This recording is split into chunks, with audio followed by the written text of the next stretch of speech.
Divisão de polinômio por monômio. Então eu tenho um polinômio aqui, que pode ter vários elementos, sendo dividido por um monômio, que só vai ter um. Eu tenho que lembrar o seguinte, que eu vou dividir todos os que estão aqui por esse daqui, certo? Então, 6x ao cubo dividido por 3x, escrevo na forma de fração. Menos 12x dividido por 3x, escrevo na forma de fração. Para que eu faço isso? Para não me esquecer ninguém. E para prestar atenção na hora de dividir. Aí eu faço 3, 6 dividido por 3, 2. X ao cubo dividido por x, x ao quadrado. Por que x ao quadrado? Porque 3 menos 1, 2.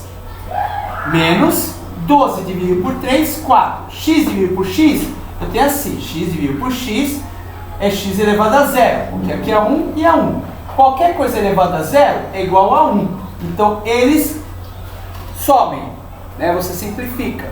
Tirar 1. 1 vezes o número que está aqui vai dar ele mesmo.